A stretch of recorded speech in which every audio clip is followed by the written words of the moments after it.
Anchor Church Caves, nestled along the tranquil banks of the River Trent near Ingleby, Derbyshire, hold a unique place in England's historical landscape.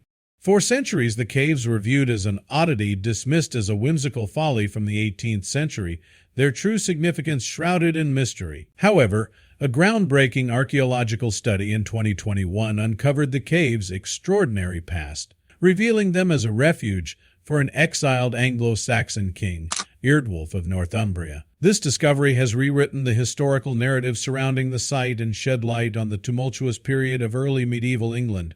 King Eardwulf, who reigned over Northumbria from 796 to 806 AD, is a central figure in this story. His ascent to the throne followed the violent deaths of his predecessors, a grim reflection of the era's political instability. During this period, Northumbria was one of 7 major kingdoms vying for dominance in England.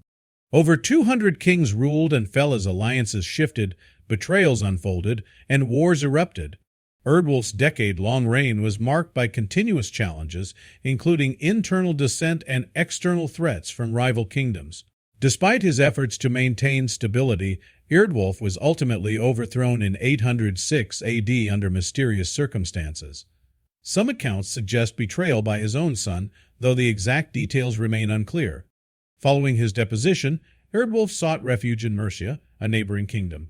He adopted a religious life, a path often chosen by deposed or retired royalty during the Anglo-Saxon period.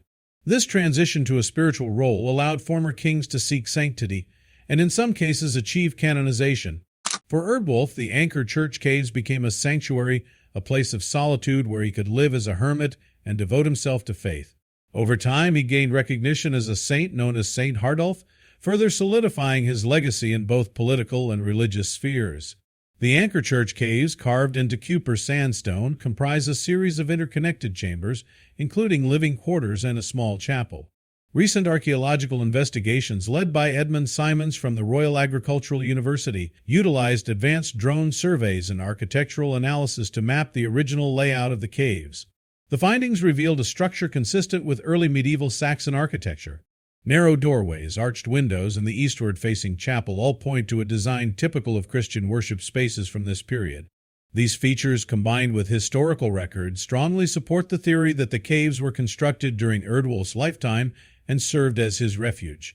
Historical accounts provide further evidence linking Erdwulf to the Anchor Church Caves. A 16th-century book described the king's hermitage as a cell in a cliff a little from the Trent. This description aligns closely with the location of the caves.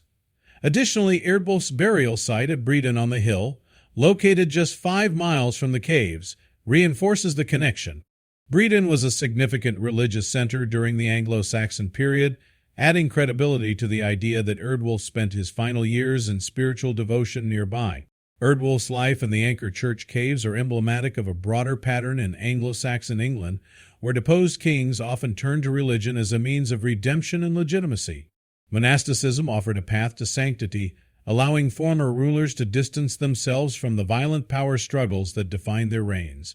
Living as a hermit in a remote and austere environment, such as the caves, symbolized a complete renunciation of worldly ambitions. For Erdwulf, this transition from king to saint not only ensured his spiritual salvation, but also secured his place in history as a revered figure. The rediscovery of the Anchor Church Caves' significance has brought renewed attention to Anglo-Saxon architecture and its role in understanding early medieval life. The caves represent a rare example of domestic structures from this period, as few buildings from the Saxon era have survived intact. According to Simons and his team, the caves may be among the oldest surviving homes in England. Their preservation offers a unique glimpse into the architectural and cultural practices of the time, highlighting the ingenuity and adaptability of early medieval builders. The story of Anchor Church Caves does not end with Erdwulf's exile. In the 18th century, the caves underwent significant renovations under the direction of Sir Robert Burdett, an English aristocrat. Burdett transformed the ancient hermitage into a fashionable venue for entertaining guests.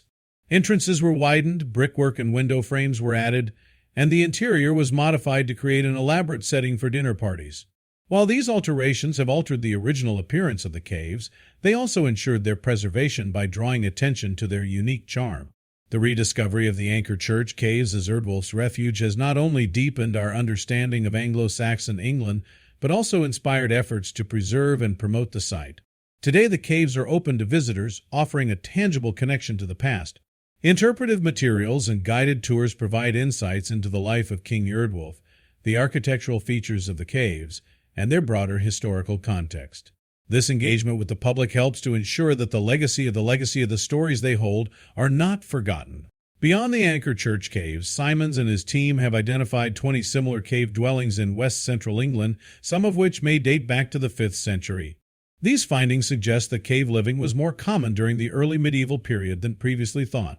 The use of caves as dwellings highlights the resourcefulness of the Anglo-Saxons in adapting to their environment and reflects the diverse ways in which people lived during this era. The Anchor Church caves serve as a powerful reminder of the interconnectedness of history, architecture, and human experience.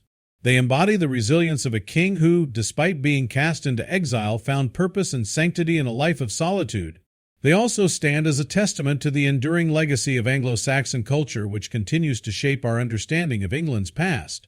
As researchers uncover more cave dwellings and delve deeper into their histories, the story of Anchor Church caves will undoubtedly remain a cornerstone of early medieval studies. The convergence of historical records, architectural analysis, and archaeological findings at Anchor Church caves has enriched our understanding of the complex narratives that defined the Anglo-Saxon period. The cave's association with King Eardwulf highlights the interplay between political power and religious devotion, offering a window into a world shaped by ambition, exile, and faith. As we continue to explore and interpret the past, Anchor Church caves stand as a symbol of the enduring human spirit and the timeless quest for meaning in the face of adversity.